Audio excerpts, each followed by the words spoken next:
Chapter 5, Example 1. Suppose the class took a 40-point quiz. Results show a mean score of 30, median 32, IQR 8, standard deviation of 6, minimum 12, and Q1 of 27. Suppose you earned a 35. What happens to each statistic if I decide to weight the quiz as 50 points and will add 10 points to every score?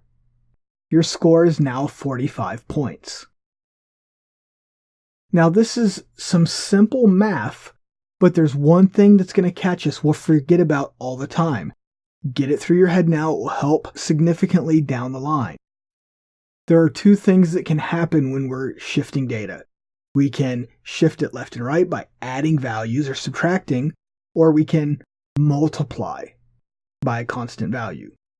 When you shift position, like move everything to the left or the right on a graph, only the measures of position will change. For example, the minimum will change, the maximum, Q1, Q3.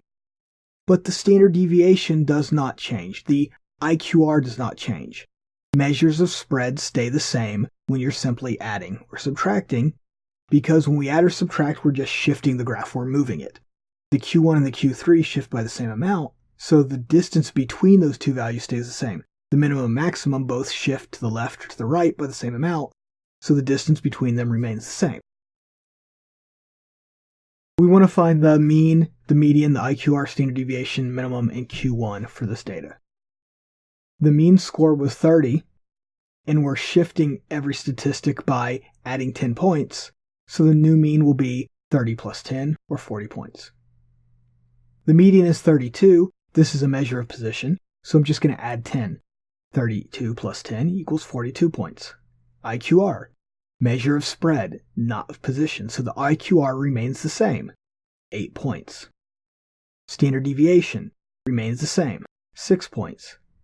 The minimum is a measure of position, so I'm going to add 10. 12 plus 10 is 22 points. Q1, measure of position, 27 plus 10, 37 points. I decide to weight the quiz as 80 points and double each score. Your score is now 70 points. So I'm doubling. We're not shifting here. We're multiplying. We're scaling it up.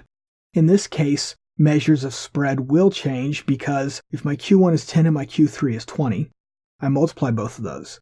So Q1 becomes 20, Q3 becomes 40. Now my IQR has doubled. So the distance between them doubles because I'm scaling everything up. I'm stretching it out. So we're going to find the mean, median, IQR, standard deviation, minimum, Q1 again.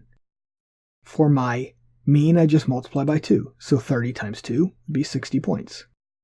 Median, 32 times 2, 64 points. IQR, 8 times 2, 16 points. Standard deviation, 6 times 2, 12 points. Minimum, 12 times 2, 24 points. Q1, 27 times 2, 54 points. So when we're scaling up, when we're stretching everything, we just multiply all the values by that constant amount. I decide to count the quiz as 100 points. I'll double each score and add 20 points. Your score is now 90. So we're doubling and adding. I'm going to multiply all the values, but I'm only going to add that 20 points to the measures of position. Again, we're going to find the mean, median, IQR, standard deviation, minimum, and Q1. For the mean, we'll do 30 times 2 plus 20, which equals 80 points. For the median, we'll do 32 times 2 plus 20, 84 points. For the IQR, we'll do 8 times 2, which is 16. Again, that was a measure of spread, so I'm not adding.